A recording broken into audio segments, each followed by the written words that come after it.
खूब चिल्लाया कि बड़ा अच्छा है, बड़ा अच्छा है। कुछ लोग तो चिल्लाए जैसे 9 संवत्सर लगेगा, सोना चांदी बढ़ जाएगा। आप देखिए जिस दिन से 9 संवत्सर लगा है उसी दिन से सोना चांदी सबसे ज्यादा क्रैश हुआ है, सबसे ज्यादा जो है गिरा है। तो ऐसी अवस्था में ज्योतिष की एक गणना है, उसका एक आधार है, नक्षत्रों ग्रहों के अनुसार इसकी गणना की जाती है। और अभी स्थिति जो है खास करके मई तक बहुत भयावह होने वाली है। जी। और मैं बार बार बोल रहा हूं, ईरान की नहीं, इसमें युद्ध के अंत तक जो है सिर्फ अमेरिका और इजराइल की थू थू होगी। और अगर 2 अप्रैल तक ईरान सरवाइव कर ले जाता है तो हो सकता है इजराइल धीरे धीरे किसी न किसी प्रकार से बहाना बना करके वह भी इस युद्ध से पीछे हटना शुरू होगा, क्योंकि ईरान से ज्यादा जो है आर्थिक जो लॉस हो रहा है वो इजराइल का हो रहा है। ईरान तो बर्बाद है ही, उसकी करेंसी बिल्कुल से बर्बाद हो चुकी है, उसकी आर्थिक स्थिति बहुत अच्छी नहीं, लेकिन इजराइल इस युद्ध से सबसे ज्यादा जो लॉस हो रहा है वो इजराइल को हो रहा है। और इजराइल आखिरकार अंत में देखिएगा झुकता हुआ नजर आएगा।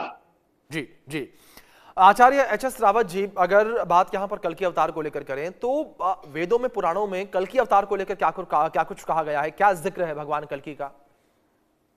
देखिए अभिषेक जी, पहले तो मैं राकेश जी को बहुत बहुत धन्यवाद देता हूँ। उनकी भी कैलकुलेशन बहुत अच्छी है और वो बहुत अच्छी प्रोडिक्शन भी करते हैं।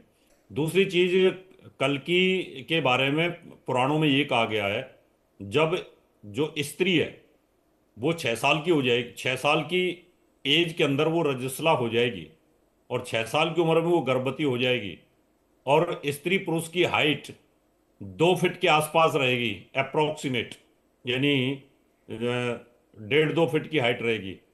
उस समय घोर कलयुग आ जाएगा, और जब घोर कलयुग आएगा तो उस समय कल की अवतार लेंगे। अभी तो आदमी की हाइट ही 7 8 फीट है, एवरेज हाइट लो तो 5.5 6 फीट है। अब उस हाइट को कम होते होते होते होते 2 फीट पे आएगी वो। अभी नॉर्मल स्त्री की जो रजस्वला होती है 12 13 14 साल में, 15 साल में होती है। 6 साल की स्त्री गर्भवती हो जाएगी।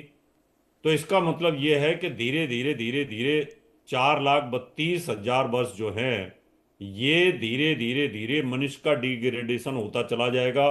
धीरे धीरे धीरे सूर्य की जो रोशनी कमजोर होती चली जाएगी, उसके बाद प्रलय आती है। इसका मतलब जब ये एक जो चतुर्युग होता है, चारों युगों का एक परिवर्तन होता है, तो उसके बाद ही कहीं कल्कि का अवतार, ऐसा पुराणों में लिखा हुआ है। लेकिन अपनी टीआरपी के लिए, अपना जैसे कि बोला अभी राकेश जी ने, कि जो ज्योतिष के अंदर रील के लिए, है ना, व्यूज के लिए जो धर्म का नाश कर रहे हैं, जो ज्योतिष का नाश कर रहे हैं, मैं उनको बताना चाहता हूं कि आप लोग जो है इस ज्योतिष के और धर्म के जयचंद हैं, कि जो भगवान का शोषण कर रहे हैं। भगवान के नाम पे बोलते हैं हनुमान जी को आप 5 बार नमस्ते करिए, नहीं तो आपका बुरा हो जाएगा। ऐसे लोगों को तो कम से कम बैन करना चाहिए, इनको सजा होनी चाहिए। ये लोग कहीं ना कहीं हिंदू धर्म का मजाक बना रहे हैं, क्योंकि सोशल मीडिया तो पूरे वर्ल्ड के अंदर है। फिर दूसरे लोग, चाइनीज लोग हैं, दूसरे लोगों का मजाक उड़ाते हैं। देखिए इनके यहाँ तो भगवान को भी कहीं ना कहीं ब्लैकमेल करना शुरू कर दिया है कि आप भगवान का 5 10 बार नाम लीजिए, इतना बार नाम लीजिए, तुरंत आप नाम करिए, आप लाइक करिए, आप शेयर करिए, और देखिए चमत्कार देखिए। तो ये जो बेहूदी बातें कर रखी ना, ये बहुत बुरा है। इसलिए मैं इनका विरोध करता हूँ। अभी कल्कि का कोई लेना देना नहीं है। अभी तो कल्कि के मंदिर की भी शुरुआत कर दी है कुछ लोगों ने कि उन पे उनका पाखंड शुरू हो जाएगा। कल्कि के नाम पे पाखंड शुरू हो जाएगा, दान आना शुरू हो जाएगा, लोग वहां भी दर्शन करना जाना शुरू कर देंगे।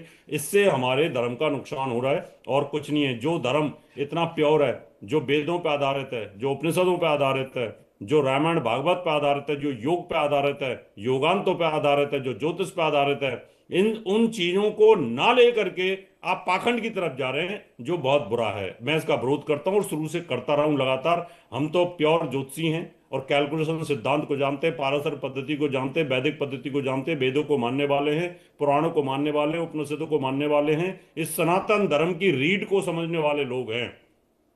हम जी। नहीं चाहते कि हमारे धर्म का पाखंड बने, हम नहीं चाहते हनुमान जी का पाखंड बने, हम नहीं जानते कि वैष्णो देवी के नाम पर आप इस तरह की बातें करो कि आप 3 बार जय माता की बोल दीजिए। मैं उसका भी विरोध करता हूं। ऐसे जो लोग हैं, सिर्फ अपने लाइक और व्यूज और थोड़े से पैसे के लिए, पेट भरने के लिए धर्म का मजाक उड़ा रहे हैं, ऐसे लोगों का खुल करके विरोध होना चाहिए, और मैं विरोध करना चाहता हूं। इसलिए मेरा अभी कल्कि के मामले में कोई भी, अभी मैं ये नहीं कह सकता कि कल की आ जाएंगे और आकर के सारा सारा कुछ कर देंगे, ऐसा कुछ होने वाला नहीं है अभी, अभिषेक जी। बिल्कुल रावत साहब, बिल्कुल ठीक कहा आपने कि धर्म के नाम पर जो लोग पाखंड फैलाते हैं इनके ऊपर कठोर कार्रवाई जो है जरूर होनी चाहिए और ऐसे पाखंडियों को सबक जो है वो भी सिखाने की जरूरत है। लेकिन इस बीच पंडित राकेश जी, मैं आपका रुख करूंगा। पंडित राकेश जी, अगर 2026 को लेकर बात करें, इसी मंच पर हम लोग कई बार जुड़े 2026 की शुरुआत से पहले, और 2026 को लेकर जो भविष्यवाणियां की गई वो लगभग लगभग सच होती नजर आ रही हैं। लेकिन सवाल पंडित जी मेरा यहां पर यह है कि क्या राकेश चतुर्वेदी जी अभी 2026 में किसी महामारी का आना भी बाकी है? क्योंकि यह भी कहा गया था 2026 की शुरुआत से पहले कि वर्ल्ड वॉर 3 जैसी स्थितियां बनेंगी और एक महामारी जो है उसका प्रकोप देखने को मिलेगा। बिल्कुल अभिषेक जी, आप ही के साथ हम लोगों ने जो है जी विशेष रूप से नववर्ष की पूर्व संध्या पर यानी 31 दिसंबर के अवसर पर जो है हम लोगों ने एक बहुत बड़ा शो किया था, जिसमें 5 भविष्यवाणियों को हमने जोड़ा था। उसमें से आप देखिए कि सबसे सारी भविष्यवाणियां सत्य हो रही। उसी में हमने बोला था कि जल या जल से संबंधित कोई महामारी या जल की अधिकता या जल के कमी के कारण जो है बड़ा जो है हाहाकार जी विश्व पटल पर मच सकता है। तो एक छोटा सा असर जो है भारत के इंदौर में जल से इन्फेक्शन इत्यादि का देखा गया, लेकिन अभी बड़े स्तर पर इसका प्रभाव देखा जाना बाकी है। जी लेकिन मैं शुरू से कह रहा हूं, जैसा कि आदरणीय एच एस राव साहब ने कहा, मैं उनको वंदन करता हूं और बहुत कुछ विषयों पर मैं उनके द्वारा जो है खुद उनकी वाणियों के द्वारा मैं शोध करता हूं। तो ऐसी अवस्था में अभिषेक जी मैं एक चीज बता दूं आपको, जो लोग चिल्ला रहे वो हर वर्ष चिल्लाते हैं। सोचिए कि जी मतलब हम आदरणीय एच एस राव साहब के साथ तो मैं कई मंच साझा किया हूं, और ऐसे ऐसे ज्योतिषी जो हर वर्ष चिल्लाते हैं कि विश्व युद्ध हो जाएगा, तृतीय विश्व युद्ध हो जाएगा। अरे उनको तो ये पता ही नहीं है कि पहला विश्व युद्ध हमने ही लड़ा था और 3 विश्व युद्ध तो हो चुके हैं। जी भाई पहला विश्व युद्ध महाभारत का सिर्फ भारत की धरा पर लड़ा गया, पूरे विश्व से एकाकृत होकर के सारी योद्धाओं ने। उनको तो ये पता ही नहीं, मालूम ही नहीं है। दूसरी बात, अभी विश्व युद्ध जैसी कोई जो है बात नहीं दिख रही है। आप देखिए कि इतना बड़ा हाहाकार मचा हुआ है। अगर विश्व युद्ध की स्थितियां बननी होती या विश्व युद्ध होना होता तो अब तक शुरू हो चुका होता। लेकिन मैं आपको बता दूं, हर कोई जो है इस समय सिर्फ युद्ध से दूरी बना करके पीछे से उसको अप्रत्यक्ष रूप से सपोर्ट करेगा, और जब तक प्रत्यक्ष जो है युद्ध में नहीं उतरेगा तब तक विश्व युद्ध जैसी स्थितियां नहीं बनेगी। और मैं बार बार बोल रहा हूं कि 2026 में इसी तरीके से जो है 1-2 देशों का, 2 से 3 देशों का जो है अहंकार टकराव होकर के युद्ध चलेगा, लेकिन तृतीय विश्व युद्ध जैसा अभी हालात नहीं दिखाई दे रहे हैं, बन नहीं रहे। हाँ, लेकिन एक तरीके से इसको जो है विशेष रूप से ऊर्जा के कारण और जो है आर्थिक दृष्टि से देखा जाए तो विश्व युद्ध से ये कम भी नहीं है। लेकिन लड़ाई के, प्रत्यक्ष लड़ाई के मामले में यह विश्व युद्ध नहीं है और ना अभी देखा जाएगा। लेकिन अभी खास करके 11 मई तक और विशेष करके जो है जुलाई मध्य तक स्थितियां बहुत सामान्य नहीं है।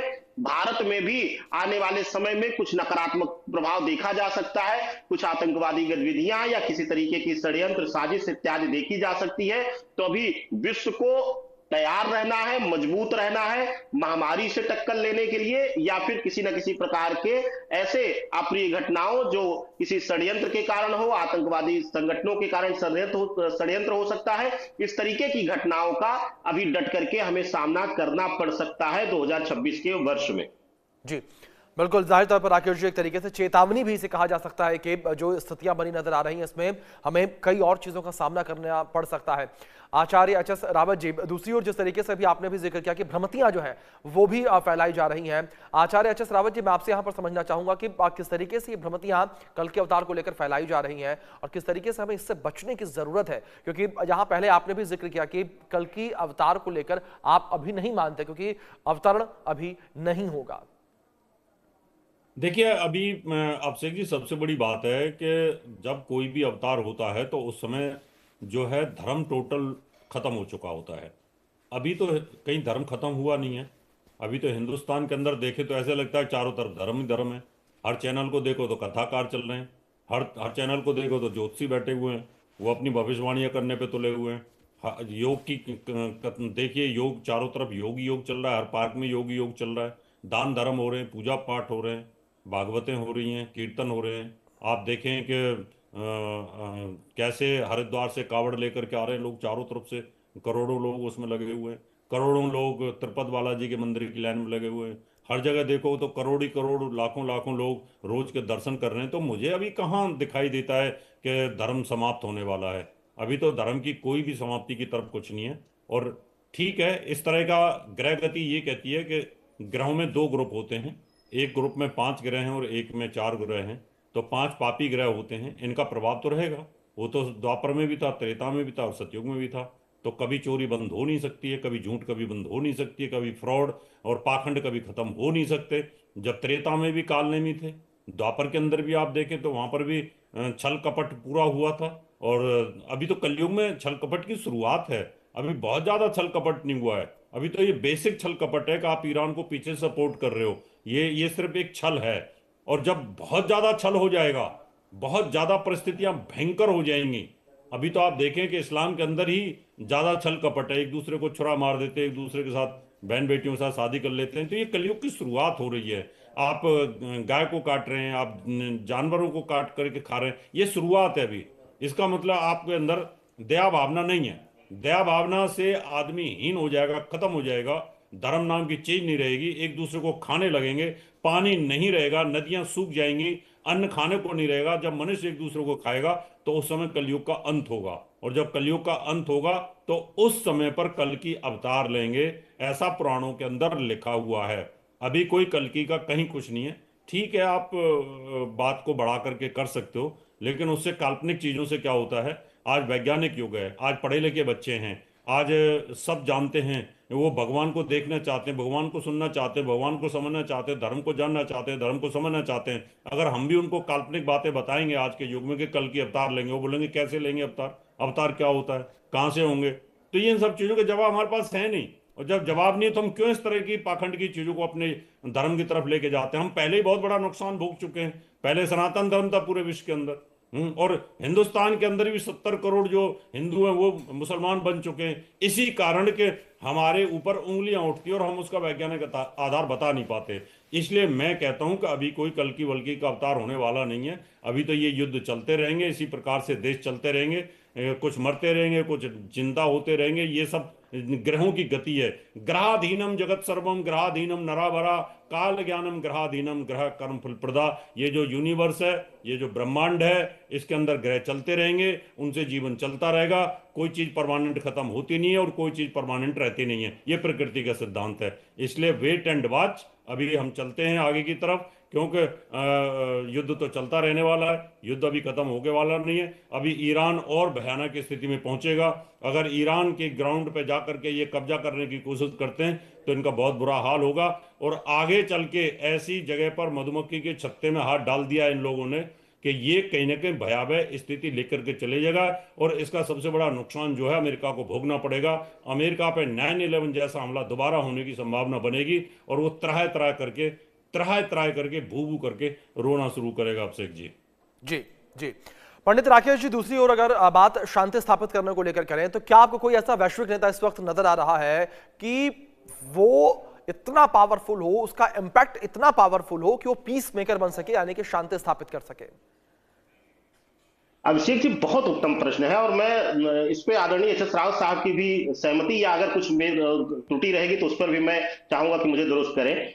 विशेष रूप से गुरु जब अतिचारी रहता है और गुरु का संवत्सर है, लोग गुरु के संवत्सर को लेकर तरह तरह की बातें किए, लेकिन मूल रूप से अगर गुरु के अतिचारी अवस्था में गुरु के संवत्सर और गुरु के अगले समय की गणना किया जाए तो गुरु जो है परिवर्तन का है, फाउंडेशन में परिवर्तन लाता है। आप देखिए कि बहुत सारे राष्ट्रों में बहुत सारे राष्ट्राध्यक्षों के परिवर्तन आने वाले 2 से 3 वर्षों में होने वाले हैं। गुरु परिवर्तन का कारक, गुरु जो है एक बार जो है विनाश करके या एक बार जो है सर्वोच्च बिठा करके फिर ला करके फर्श पे पटक करके नया जो है निर्माण करता है, यानी जो है घर को तोड़ करके या कह लीजिए खंडहर बना करके और फिर से निर्माण करता है। तो ऐसी अवस्था में जो आने वाला समय है वह नव निर्माण का है। और अभी कोई ऐसा ग्लोबल लीडर नहीं है जो कि सिर्फ अपने मुंह से, भले चाहे ट्रंप कह ले चाहे कोई भी राष्ट्र कह ले, लेकिन किसी में इतनी जो है कुवत नहीं है कि वैश्विक स्तर पर जो है सभी राष्ट्रों को एक साथ ला करके और शांति बहाल कराने में बड़ा योगदान दे सके। तो अभी परिवर्तन का समय है, अभी बहुत सारे नए लीडर आने वाले हैं। अभिषेक जी, बिल्कुल राकेश जी, अब देखना बड़ा दिलचस्प होगा कि किस तरीके से परिवर्तन होता नजर आएगा। फिलहाल बहुत शुक्रिया आप दोनों का जुड़ने के लिए, कीमती वक्त इंडिया न्यूज के साथ साझा करने के लिए। वक्त छोटे से ब्रेक का, बने रहे इंडिया न्यूज के साथ।